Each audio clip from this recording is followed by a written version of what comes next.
Comment être productif dans son travail? Si nous voulons rester dans le cadre de notre réflexion en rapport avec ce que nous apprenons de Dieu pour mieux travailler, alors nous découvrons des éléments essentiels que Dieu a mis à la disposition des hommes pour être très productifs. Nous avons déjà parlé du premier élément qui est le potentiel. Dieu dit créons l'homme à notre image, à notre ressemblance, afin qu'il domine. Donc Dieu veut que l'homme domine, qu'il assujettisse. Il veut que l'homme soit productif, que l'homme soit au contrôle. Le premier élément, c'est que pour que cela se réalise, il faut qu'il soit à notre image. Ça veut dire qu'il ait le potentiel, les capacités pour faire, pour assumer cet objectif de domination. Le potentiel est un élément très important. Quand Dieu te demande de faire un travail, il te donne les ressources pour faire ce travail. Et ce sont ces ressources et capacités qu'on pourrait appeler potentiel, capacité, ainsi de suite. Donc les ressources pour faire le travail. Dieu donne les ressources pour faire le travail.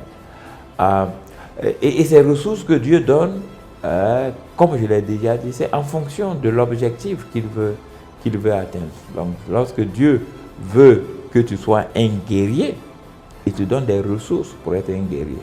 S'il attend de toi que tu sois un artiste, il te donne les ressources pour que tu sois un artiste. S'il veut que tu sois un homme politique, il te donnera des ressources comme il a donné des ressources à Salomon pour qu'il puisse gérer le peuple. Et c'est ce que Salomon a demandé. Salomon dit, donne-moi la sagesse pour gérer. Salomon était appelé à gérer et Dieu lui a donné les ressources.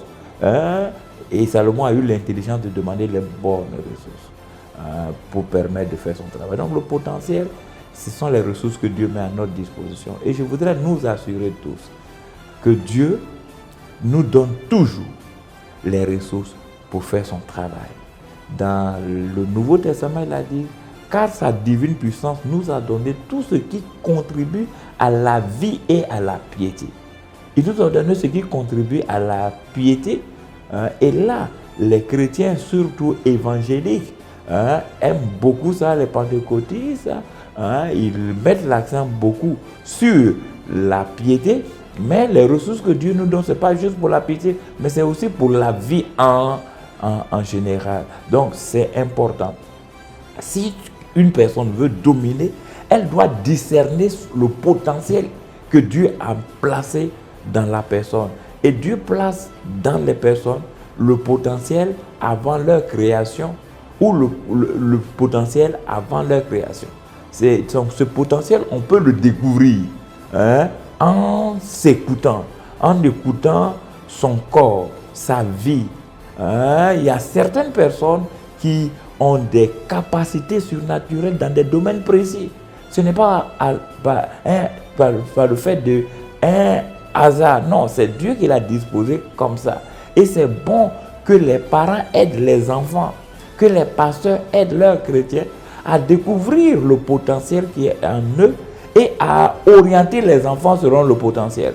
Si tu as un enfant qui a des capacités extraordinaires en art, oriente-le selon le domaine de l'art. Si ton enfant a des capacités exceptionnelles dans l'invention, orientons les enfants selon le potentiel inné qu'ils ont, parce que le potentiel permet de réussir et de dominer.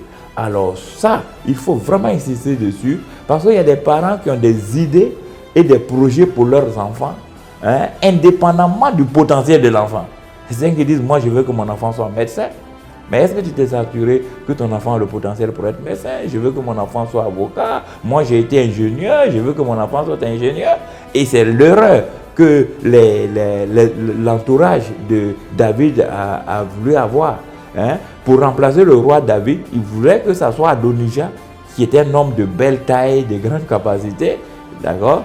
Alors que dans le plan de Dieu, le roi, le successeur de David ne devait pas être un homme de guerre, mais plutôt un homme d'art et un homme de sagesse. D'accord? Alors donc, nous pouvons induire nos enfants en erreur et rendre la société malheureuse.